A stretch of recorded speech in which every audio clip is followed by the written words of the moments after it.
Time to dig into our viewer mail again to hear what all of you have to say about the show, about me, the good, bad, and the ugly. Duke from Northport, Michigan, is upset with me over a segment in which I said the conservative Supreme Court justices never lied about their views on abortion during their confirmation hearings about Roe. I argued Senators Collins and Murkowski should have done more homework if the issue of abortion was so important to them, as they now claim. My guest was the Washington Post columnist Paul Waldman, who disagrees. He believes that the justices lied. Duke says, liar, liar, pants on fire.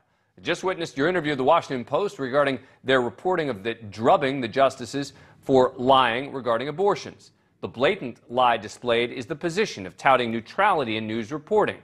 You clearly had a position, a contention, dismissing the position portrayed. What is refreshing is that your guests saved the day and remain true to the overall intention. They retain your integrity, so kudos in who you present. Unlike Fox, who uses guests to amp their bias, the overall reporting at the end is refreshing. You and some others in your crew are the ones who fall short of your own public posturing, so whoever is lining things up, thanks. Hey, Duke, you think the producers just surprise me with the guests? They just show up? The whole point of this show is to have civilized, often two-sided discussions so you can decide. It seems you've decided that I'm wrong. Fair enough. But I've never denied that I come in with a position. Of course I do. And I try to be transparent about it. But my producers do deserve credit. Next up is Mary from Emmett, Idaho, who says, I really enjoy your program. I don't always agree. I do always listen. Only a minor criticism, the amount of time and frequent repeating of some stories. I'm really glad to see someone exposing the reality, other side, and stress of what our police and first responders experience and go through in the on-scene portion of the program. Hope you'll continue the good work. Thanks, Mary. I appreciate it. We do try to go in depth about our topics and follow up with any major developments, but I'll keep that in mind. Nisha from St. Petersburg, Florida, says, Dan, I cannot watch because of the contradictory claims of bias objectivity. What I've noticed is that the approach is to appeal to all watchers, but the effect is to turn off the listeners. Stick to just reporting the news, not dressing it up to broaden your viewer numbers. Sorry, Nisha, but I'm going to offer perspective and context and share my opinions, but they will always be fact-based. If you want to call that dressing it up, I've got to accept it. Peggy from Billings, Montana says, kudos to NewsNation for bringing Dan in. He's non-biased. He's so aware and on top of everything going on in our nation. Dan, I really enjoy your views and discussions on the issues of our country while always bringing in all sides, discussing each, and then leaving it in the viewer's brain and laps to come to their own conclusions. I believe come to your own conclusions is your actual format idea, and the desired end result is what NewsNation and Dan Abrams look for. Thank you, NewsNation, NewsNation Prime, and especially Mr. Dan Abrams for giving me a program that I record every day and never miss. Thank you, Peggy. We'll continue to try to deliver for you. Jan from Lincoln, Nebraska says this, every evening my husband and I watch Tucker Carlson and Dan Abrams. In our area, the programs are back-to-back. We so appreciate your perspective, your manner, and your tone. In a reasonable manner, you discuss the issues and press the issues for the truth. Thank you. Keep up the great work. Tucker and me.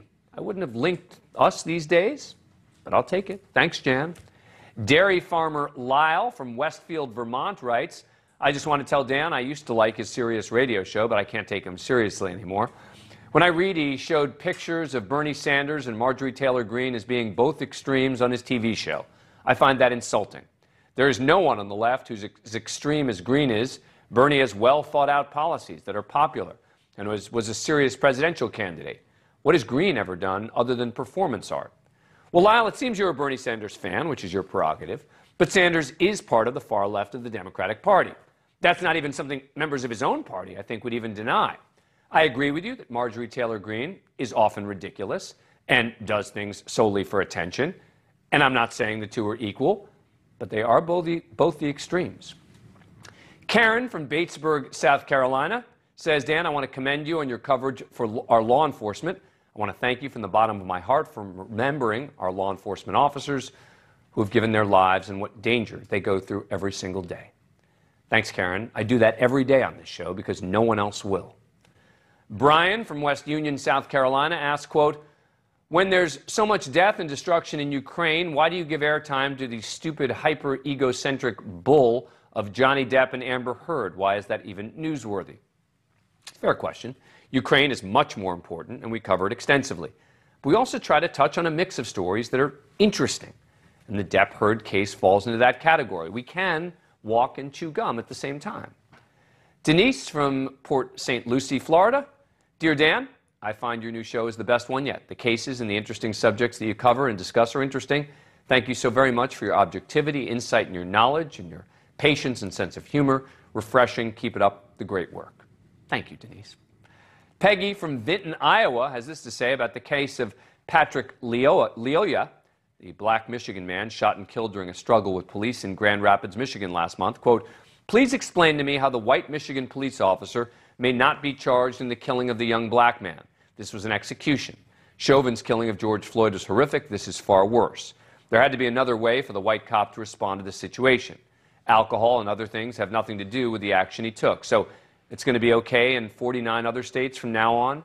Potter got 2 years for manslaughter and killing Dante Wright, which was a joke.